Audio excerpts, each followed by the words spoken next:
Өлкөнүн куралдуу күчтөрүнүн бардык түзүмдөрү республиканын аймагындагы санитардык карантиндик посторду күчөтүлгөн тартипте иш алып барууда. Жалал Абад облусунда өзгөчө абал киргенден тартып 52-870, 12-544 аскер бөлүгүнүн өздүк курамы блокпостторду дезинфекция, жарандарды текшерүү кызматын аткарып жатат.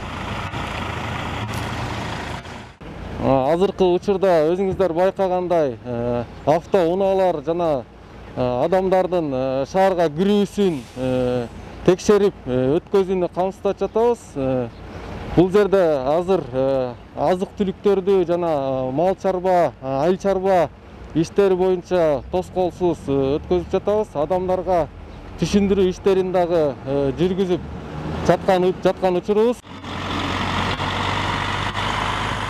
Түзүлгөн комендатуранын негизинде башкы штабтын полковниги Алмазбек Кожошев дайындалган ар күнү блокпостторду текшерүүгө алып, зарыл муктаждыктарды жергиликтүү бийлик менен чечүүдө. Блокпостто турган аскер кызматкерлерине бардык медициналык өздүк коргонуу каражаттар менен милдеттүү түрдө камсыздалган. 3 маал ысык тамак уюштурулуп, кызматкерлер мөөнөт менен эс алуу үчүн атайын чатырлар дагы орнотулган. Күзөттө турган аскер кызматкерлеринин баары келишимдик негизде кызмат өтөгөндөр.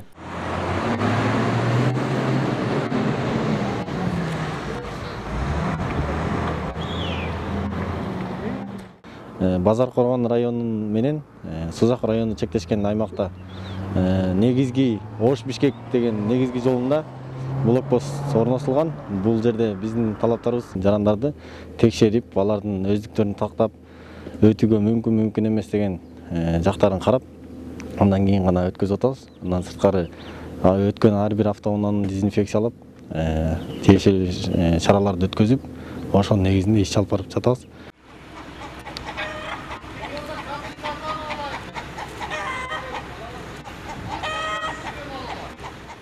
Жалал Абад облусу боюнча өзгөчө абал сакталуу. Шаар ичине блокпост аркылуу жөө адамдар өтүүдө атайын маалымат тактасы орнотулган. Анда жарандар өзгөчө абал учурунда өздөрүнүн укуктары жөнүндө кошумча маалымат алып турууда. Бир дагы кыймыл текшерүүсүз өтө албайт.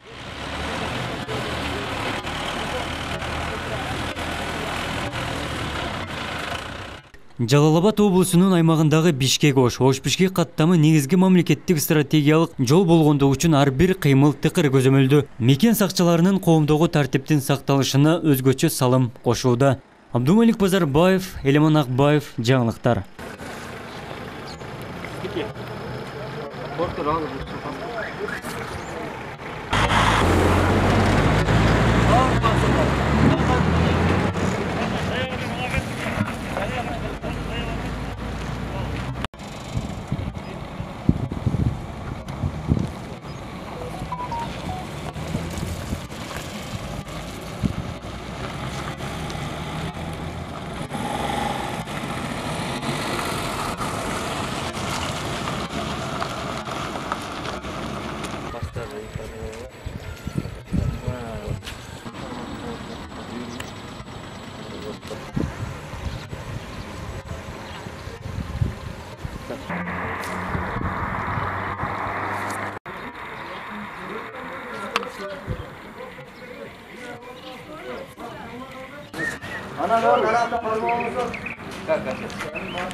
Эки миң жыйырманчы жылдын 24 мартынан баштап 52-870 аскер бөлүгүнүн өздүк курамы Жалал Абад областынын Жалал Абад шаарынын ар кайсы көчөлөрүнө бөлүнүп, блокпосттордо өзлөрүнүн кызматын өтөп жатышат.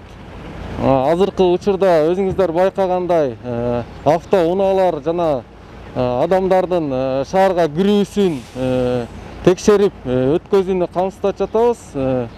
Бул жерде азыр азык түлүктөрдү жана мал чарба, айыл чарба иштери боюнча тоскоолсуз өткөзүп жатабыз. Адамдарга түшүндүрүү иштерин дагы жүргүзүп жаткан учурубуз.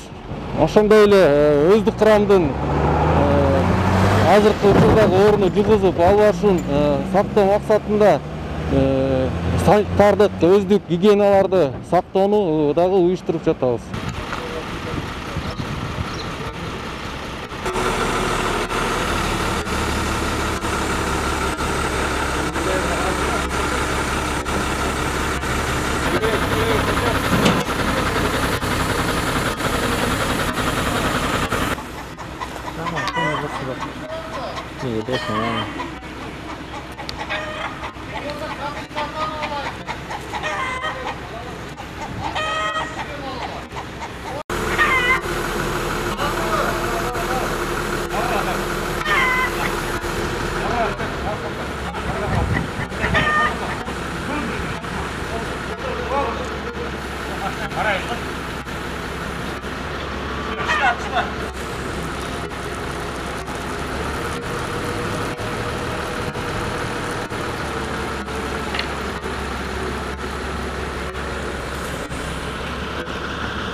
Mene görünbey atken bana çoğun açık var falan. Bu olka adam mene. Biz bak.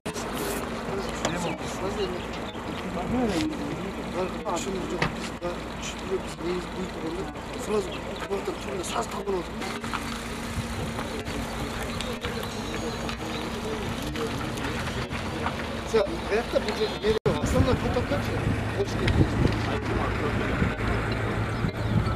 Ama ben kayırdı biliyorum. Октябрьский жерде кызыл таш бар. Маршрутинский жазат мына, допустим, ак жол, ана дарны мындай номер машиналарын берип коюп, Бере ташталган бир үлкен ташла бир тез маршрут. Кызыл ошол тест. Ошо шатыр өткөндөн анан белки прокуратуранын немелери, көбүнчө прокуратура. Айтылган сыяктуу. Ошо келип аны банктан алса. Сиз мен аны тапшырмаңыз кандай? Bir neseni ayt, hazır toxtomdordu çıkarıp durup oznakomleniyaga dediniz go, el tanısın. Anam baya kreditim bar ele, barıp arızımı жазышым керек. Dedi аны малмат каражаттарды айтып атып, келиштин кереги жок. Интернет менен. Ооба. Ошону bir чыгарып тастаңыз. Bir экземпляр болсо бизде эле ксерокопиядан чыгарып үй билет. Элдер бар, көрүп баштын кереги жок. Ооба эки айткандан көрө ошо үйүн турганда.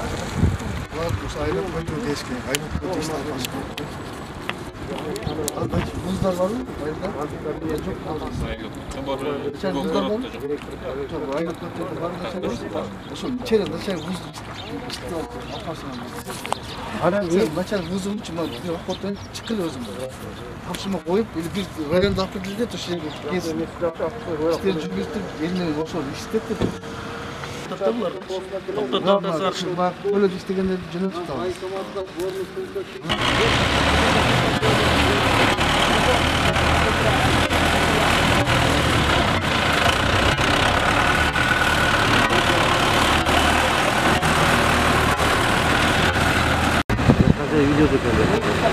Video satpala olan.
Ne oldu?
Элек 870 аскер бөлүгүнүн аскер кызматкерлери жана 12544 аскер бөлүгүнүн кызматкерлери менен биргеликте Базар Коргон районунун менен Сузак району чектешкен аймакта негизги Ош-Бишкек деген негизги жолунда блокпост орнотулган.